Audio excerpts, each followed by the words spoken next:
Hoje é dia de comentar uma notícia sobre o Kishimoto e o Kodashi que pode acabar abalando a estrutura do universo de Naruto e Boruto. Quer saber mais? Então pega o pergaminho que hoje eu vou te explicar.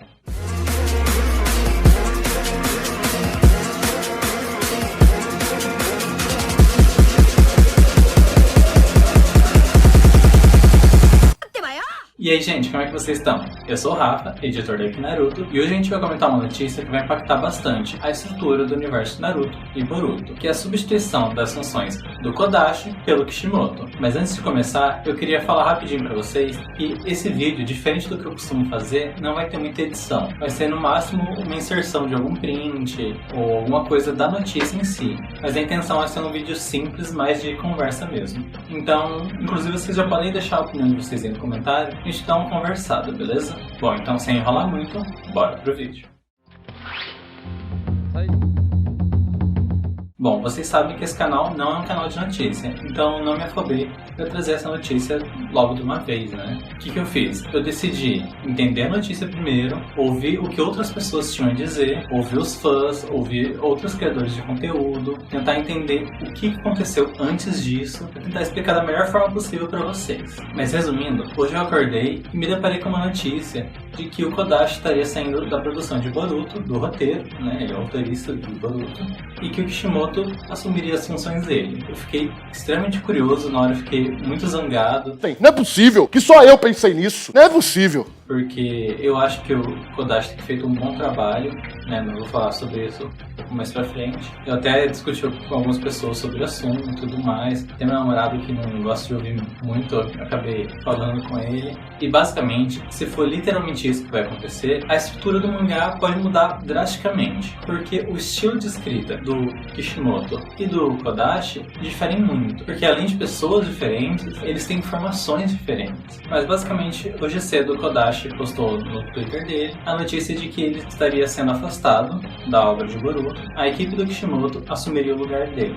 E isso pode ser um pouquinho preocupante, principalmente pelo fato do Kodashi não trabalhar só no mangá, mas ele também trabalhar no anime. Mas eu já falo sobre isso com vocês. E logo que ele postou essa notícia, os fãs japoneses comemoraram, enquanto muitos fãs brasileiros, e não só aqui do Brasil, né, na verdade, outros fãs de outros lugares aqui do Ocidente ficaram tristes pela notícia, assim como eu fiquei a hora que eu li aquela notícia. Isso é um contraste tão grande que a gente debateu por horas do grupo da Wiki. Mas por que os japoneses comemoraram enquanto os ocidentais, pelo menos a maioria, ficou triste ou bravo? Isso tudo começa lá atrás. Já tem tempo já que o Kodashi não tem agradado os fãs japoneses. Agora há pouco mesmo, pouco antes de gravar esse vídeo, eu estava conversando sobre o Rodrigo, justamente sobre a venda dos mangás, que é o primeiro tópico que eu vou falar sobre essa treta com o Kodashi. Bom, como muitos sabem, a venda do mangá físico japonês é sempre divulgada para comparar com outros lançamentos, né? E os mangás de Boruto no Japão cada vez tem decrescido mais a venda dos mangás físicos deles. Mas isso tem algumas coisas que não tem a ver exatamente com o Kodashi, porque essa divulgação só conta com a venda de mangás físicos, ou seja, a versão digital que as pessoas podem comprar posteriormente. E a versão da Shueisha, que ela permite ler online, elas não são contabilizadas dentro dessas vendas. Então isso acaba impactando muito na pontuação de Boruto, da venda do mangá de Boruto. Só que muitas pessoas simplesmente não sabem disso e acabam ficando bravos com ele, porque ele é o responsável pelo mangá. Ele é quem deveria estar fazendo o sucesso do mangá, porque o que faz o mangá é a história dele. Então as pessoas já estavam um pouco receosas com ele. E cada vez mais as pessoas têm comprado mídia digital do que comprado a versão física. Até porque, vamos combinar, a versão digital tem uma qualidade muito melhor do que a versão física. Mas enfim, esse foi o primeiro passo. Depois disso, ainda tem o fato do Kodashi ser meio surtado. Porque às vezes ele manda no Twitter algumas coisas que não tem nada a ver, de repente ele apaga, aí alguém volta atrás, ou ele mesmo volta atrás. E ele já fez isso algumas vezes, inclusive falando que o anime de Boruto é filler, e depois voltando atrás dizendo que não era. De fato não é, porque na verdade aquele arco, que é o arco da viagem no tempo, ele não era filler, e ele, inclusive o Kishimoto trabalhou nesse arco também. Pra quem é órfão do Kishimoto, o Kishimoto trabalhou nesse arco, que muitos detestam, inclusive. E esse não foi o primeiro surto dele, ele veio falando algumas coisas no Twitter que na verdade não tem nada com nada. Parecem uns presidentes por aí, né? Ou ex-presidentes também, porque teve gente que perdeu aí. E tem coisa que não dá pra acreditar muito. Inclusive, eu tenho um pouco de receio com esse tweet dele, falando sobre o afastamento dele, dele. Isso é uma coisa que pode irritar muito também e pode acabar perdendo alguns fãs por causa dessa bagunça toda. Isso pode ser um grande risco para a obra, inclusive. Então, tendo em vista esse suposto fracasso de vendas do mangá e mais esses surtos do Kodashi, os fãs japoneses estavam muito descontentes com ele. Então, eles acabaram, de certa forma, fazendo uma pressão popular para que o Ikemoto saísse da produção. Você é desagradável. Você é chata. Você é insuportável, Você é meu amor. chata e você é desagradável, tá? Me dá uma cabeçada, dá sua macaca. Dá uma cabeçada em mim. Cadê? Cadê? Dá a cabeçada em mim. Vem me dar a cabeçada. Vem, sua rampeira. E todo mundo queria os desenhos do Kishimoto de volta. Porque os traços dele e do Ikemoto, que não tem nada a ver com a história até agora, eles são diferentes, né? Mas acabou que uma coisa juntou na outra. O Ikemoto ainda é responsável pelas ilustrações do mangá, ainda é ele quem vai desenhar tudo. E o Kishimoto aparentemente vai acabar assumindo o roteiro do mangá. Inclusive, nesse próximo capítulo que vai sair essa semana, o Kishimoto já é o responsável, pelo que deu a entender. Ou pelo menos a equipe dele. Eu vi gente falando que o Kishimoto não precisa disso, ele não vai fazer isso porque ele não precisa e tal. E realmente, o Kishimoto é milionário, ele não precisa trabalhar numa obra tão grande pra ficar se cansando, se desgastando, principalmente com fã e hater e tudo mais. Mas ele gosta de fazer isso. O sonho dele sempre foi ser mangaka. Naruto não era o sonho de história que ele queria construir, mas foi o que deu certo. E ele é muito orgulhoso pela obra que ele fez. E eu espero que, se ele for realmente assumir, ele continue com esse amor que ele tem pela obra e melhore ela cada vez mais. Mas agora que você já tem uma ideia da treta do Kodashi com os fãs, e inclusive com a Shueisha, por causa das vendas, né, e tudo mais, a Shueisha é responsável pela distribuição de Naruto pelo mundo, e a possibilidade do Kishimoto realmente estar voltando, então eu queria fazer algumas comparações do que pode mudar quando sair do Kodashi pro Kishimoto. Isso não quer dizer que uma coisa vai mudar drasticamente para outra, mas as mudanças, apesar de serem bem perceptíveis, elas provavelmente vão ocorrer de uma forma gradual. A primeira coisa é, o Kishimoto sempre disse que, uma vez que o Naruto ganhasse algum tipo de poder, o Sasuke ia se igualar a ele. Então os dois sempre estariam no mesmo nível.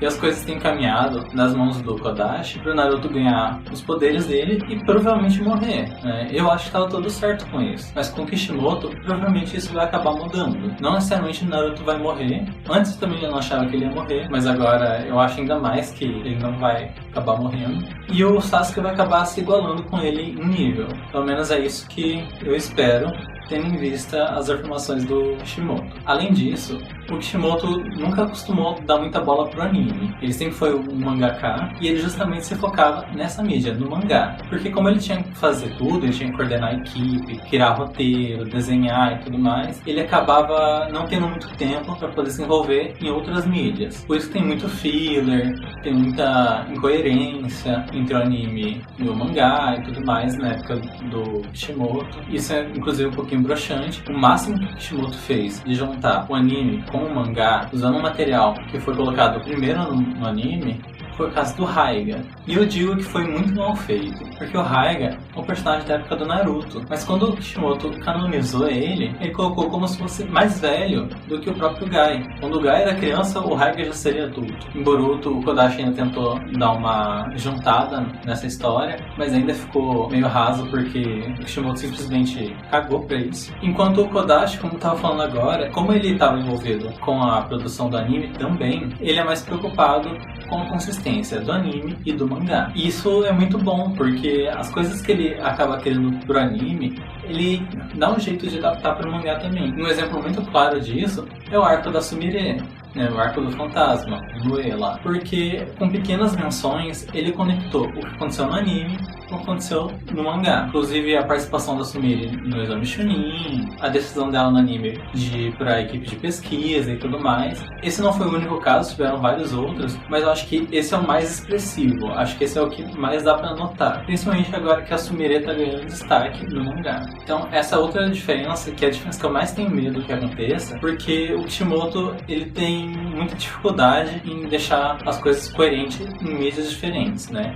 É o caso do Transmídia, que eu vou deixar aqui no link, né, aqui nos cards, mas eu espero que o Kishimoto tenha aprendido, né, tudo mais. Inclusive o mangá dele, do Samurai 8, flopou. A gente sabe que era pra ter sido feito pra todo mundo, mas que flopou, gente. Aceita que flopou. E eu espero que Boruto não flope e não entendam mal. Eu não sou hater do Kishimoto. Eu acho incrível o trabalho que ele fez de construção do universo de Naruto. Ele fez um trabalho da construção da mitologia de Naruto muito incrível, mas ele tem uma certa dificuldade com a coerência entre as mídias, porque ele não dá muita bola para as coisas fora do mangá, e também ele tem uma certa dificuldade em desenvolvimento dos personagens, coisa que o Kodashi não tinha tanto, apesar dele também estar desenvolvendo de uma forma absurda os personagens, principalmente no mangá, onde Kishimoto vai assumir, né, provavelmente. Além disso, tem muita gente comentando sobre o desenvolvimento das Kunoichi, porque o próprio Kishimoto já disse que ele tem dificuldade em desenvolver personagens femininas. Tanto que a gente pode ver que, embora a equipe principal seja Kakashi, Naruto, Sasuke e Sakura, a Sakura é muito menos desenvolvida do que o Shikamaru, por exemplo. Ela é muito mais deixada de escanteio ou para ser salva, né, uma vítima, do que o Shikamaru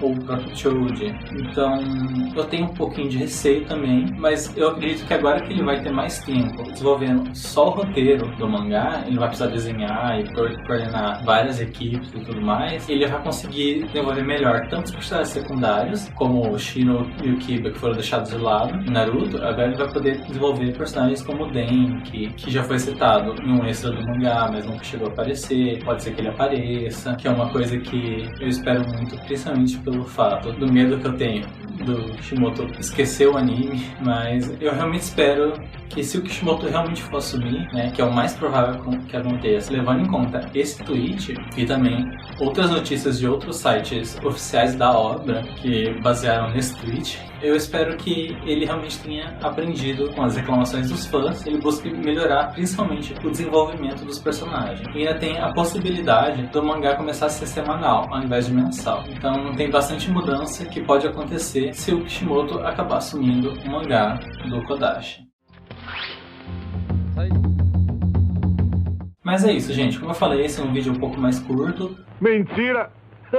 Com menos edições, mas deixa um comentário de vocês aí embaixo para dizer o que vocês acham que vai acontecer. Vocês acham que isso foi só um surto do Kodashi, ou se isso realmente vai acontecer? Vamos debater sobre isso aqui nos comentários, beleza? E é isso. Tenham todos um bom dia, uma boa tarde e uma boa noite. Fiquem em Kaguya.